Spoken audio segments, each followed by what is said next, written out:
Thank you very much for giving this opportunity on personal behalf as well as the bank I represent. Um I think the topic, if you look at it, an opportunity or a lost cause, there is no doubt that it's not a lost cause. It is certainly something which has achieved a lot.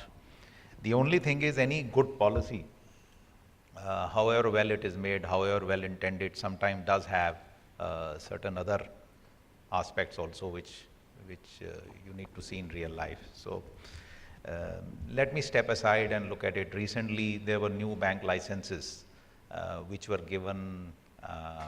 A number of applicants came, but some of them actually withdrew. Uh, India is an underbanked country, no doubt. More than 50%, 60% of the population does not even have a bank account. The regulators must have a look as to why is it that some of the players withdrew. Are we making banking an unattractive kind of a play in this country? And what are the reasons for that? If we step aside and also look at it in international context, India's priority sector norms are unparalleled actually. Even some of the smaller countries, less developed countries, have far less kind of a credit push.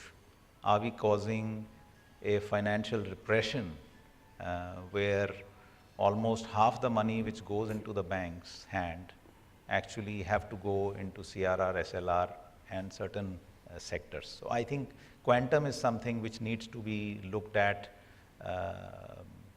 in view of the needs, in view of the fact that also we want to create some large international banks. Are we making banking less profitable in India than elsewhere in the world? So I think we need to look at it.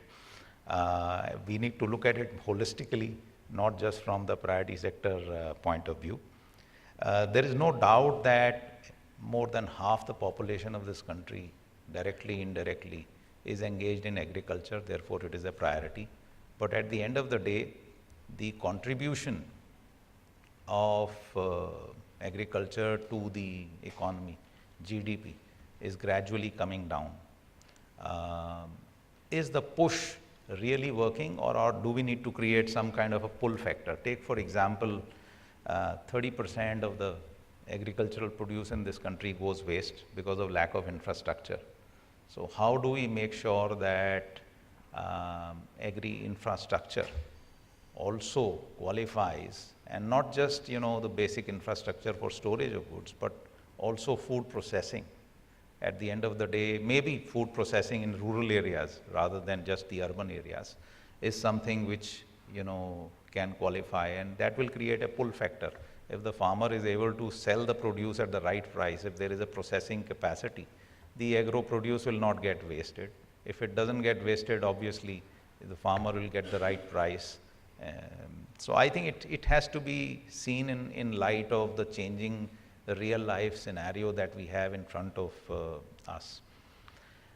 MSCs, obviously anywhere in the world, even United States of America and some of the developed world, a significant part of exports, GDP gets contributed from the MSC. So there is no doubt that MSCs do require funding, but there are associated kind of factors which the government needs to look at, which is the ease of doing business, the ease of actually setting up an enterprise, the tax structure.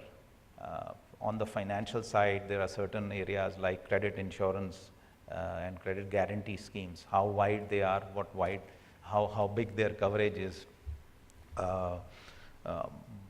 Transparency in the financials, I think this is one problem which most of the banks face when they are lending to MSE. Most of them have tax-driven kind of balance sheets and financials, so there's no way a banker can actually assess whether a particular enterprise is going to repay the loans or no.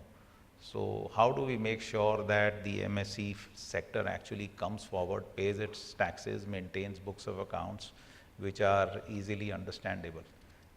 So I think there are certain core issues which we need to also look at in parallel. I will also come to some of the other aspects which we were discussing before the session. I think India's is changing at a much faster pace today than we actually think, within our homes, our organizations. More than half the population is below the age of 20. Their aspirations need to be met. There are challenges, there are social problems. Does the list of priority sector only need to have agriculture, MSC, housing, or there are other sectors which are equally important? Take, for example, renewable energy. I mean, we are importing coal, we are importing, crude. It is causing other kind of problems, which is our current account deficit. So renewable energy, for example, and we get enough amount of sunlight in this country. Shouldn't renewable energy be part of priority sector list? Likewise, healthcare, for example, number of hospitals, number of beds which are available per 1,000 population is probably the lowest in the world. Shouldn't healthcare also be part? And in normal course, the flow of credit to some of these sectors is not happening because the payback period is much longer. Setting up of educational infrastructure, whilst education loans are qualifying as priority sector, I mean, if we look at, let's say, even South Bombay where I stay, I haven't seen how many new colleges or schools have been set up. All of us have to struggle to get our kids into a good school. There are only some of the schools which are available. Why is it that setting up of a school can't be counted as a priority sector? Skills development, I think we were discussing, enough said about it even in the PM speech. I think skills development is another area which can lead to job creation. So I think it has to be a dynamic list. The other aspect is around the efficiency of delivery. It has to be a strength-based approach. There are certain banks who would prefer to do business in urban areas. There are other banks who have a fantastic network in the rural areas. There are NBFCs who are very strong in certain segments, in certain product categories. So why not allow partnership between NBFCs and the banks where they do risk sharing? I was sharing an example of another market, Indonesia, where I had an opportunity to work. The NBFCs and banks, they work very well together and lend to some of the needy sectors. The bank does not have the reach, the NBFC has the reach. It is able to manage its costs more effectively.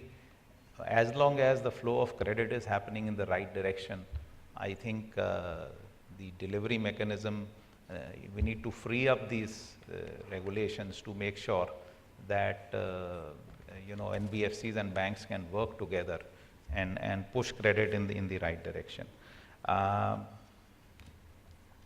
I think if we step aside and also look at some of the other restrictions which are there, for example, if we have to buy assets of an NBFC, necessarily the rate has to be base rate plus 8%. I think that is fairly restrictive. Most of the kind of regulated interest rate regimes have been done away with. We need to see, if I go and lend out myself at 25%, there is no issue, but if I go and buy an asset of an NBFC, it has to be necessarily at base rate plus 8%. So I think that comes in the way. Likewise, trading of PSL assets, I think this is a concept which has been debated number of times. It's also, for more sustainable kind of credit growth, a healthy market of PSL asset or PSL certificates is something which will go a long way, where banks, there is no doubt that it's a well-intended kind of a policy. Percentage can be debated, sectors can be debated, but I don't think any bank in India today wants to shy away from fulfilling this responsibility. It is just that we need to create a conducive environment where at the end of the day, if the banks are not able to meet the entire requirement, then we need to facilitate and create an environment where they are able to kind of meet and fulfill the priority sector requirement. This year, I believe the shortfall is somewhere in the range of 2 to 2.5 lakh crores. Had there been these some of these measures which were available, probably this kind of shortfall would not have happened. And it is actually not leading to the right kind of credit growth, because the absorption in RIDF itself is about a third of the shortage. So in RIDF, what you're going to take away is only 80 to 85,000 crore, while the shortfall is 2.5 lakh crore of priority sector assets. So I think if we take some of these steps, it will go a long way in creating a more conducive environment. And I think the efficiency of the policy will also be far greater. Thank you.